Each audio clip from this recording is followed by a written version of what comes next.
If you've been thinking about making your first jelly roll rug, but you're not quite sure where to start, this is my first one and I think it turned out amazing, but here's a few things that I wish I had known about before I had started. Hi, I'm Jen. Welcome to Jelly Rolls with Jen, where we make simple, fun sewing projects in small spaces. I literally sew in my kitchen. I sewed this one on my kitchen island. I've recently just moved my sewing machine to the kitchen table. I am a single mom of 3 kids. My house is never perfect, and I literally have to pack up my machine and put all of my supplies in a box about every second day or so. So if you want real life sewing projects that fit into small spaces and busy lives, you're in the right spot. So if you keep seeing these jelly roll rugs in your doom scrolling like I did, after my kids are asleep, I doom scroll and I'd see these beautiful jelly roll rugs. And I literally haven't sewed anything since we moved into this house 8 years ago. I am not a professional sewer, I am a hobby sewist, and I wasn't sure if I could actually make something like this, but I really did miss sewing. So I picked this as my first project, impulsively bought the fabric and the batting and pulled my machine out and got started. And it turned out way more doable than I expected. Now, a few things that surprised me the most was, number one, jelly roll fabric in Canada, that's where I live in Canada, is expensive. So I bought this fabric at one of my local quilting stores. It cost me about $80 with tax, and I bought the pre-cut batting as well. I just wanted to make things easy for myself with my first project. Now this turned out so well that I ended up doing a second jelly roll rug, and I used fabric I found off Amazon, which was so much cheaper, and I'll do a second video to compare each different rug. This one with a brand name fabric compared to the other one with Amazon fabric. Now, the second thing that really surprised me with this first rug that I did was how long it took to sew the rope. Stitching all of the strips together and then making it into the rope took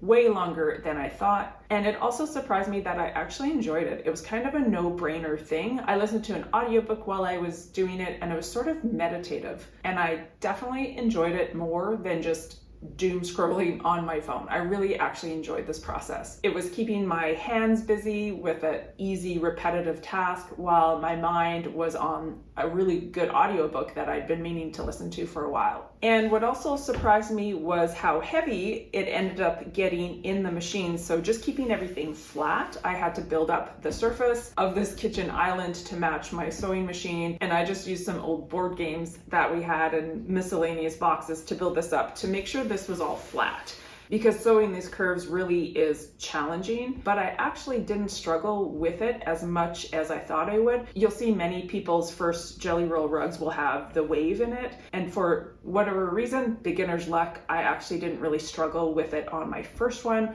I did a little bit more with my second one, and I honestly think it had to do with the quality of fabric. So this first one is a designer fabric, and the second one I did was with Amazon fabric. And you could really tell the quality of the fabric. I think that made a difference with how easy it was to keep this one straight. Now the tools that I used were very basic. Again, I hadn't sewed in 8 years, and the fabric and batting already cost me a small fortune, so I didn't want to add anything extra. I just used my old machine. It's an old Kenmore that I've had forever, thread that I already had, scissors, a flat surface, my kitchen island, but I did also splurge on the clover tool to make the ropes. And I am really glad that I did buy it. So you can see there's sort of 2 little pieces here.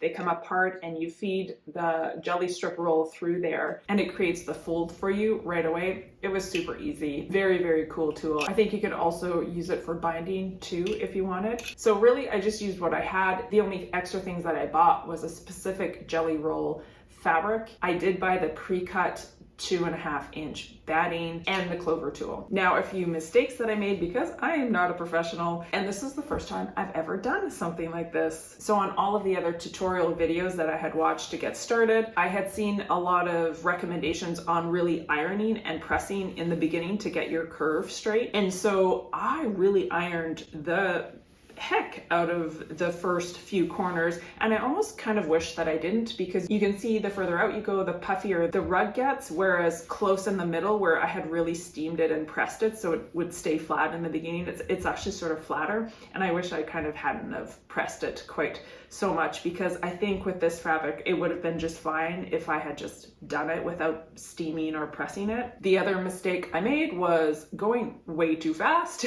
You really do have to slow down when you're making the curves and the corners. I got a little cocky at some of the points and did have to like backstitch and rip out, and also playing around with the tension in your needle so you don't skip any stitches. It actually didn't end up being that big of a deal. It worked out fine. I really thought I'd have more trouble with it than I did. It actually turned out to be a really easy, enjoyable jump back into sewing. But ideally, it would have worked a lot better if you have a set-in sewing table. That would just be on my wish list. But since I live in a small space, I do not have a designated sewing room. This is where life happens in the kitchen. It worked out just fine. So even with those little hiccups, I loved the process of it. I really, really enjoyed myself, so much so that I made a few more that I can show you in the next videos. And I just want to encourage you, if I can make something like this in my kitchen table, not having sewn anything in over 8 years, not a professional sewer at all, just a craft hobby sewer, and for it to turn out like this, super cute.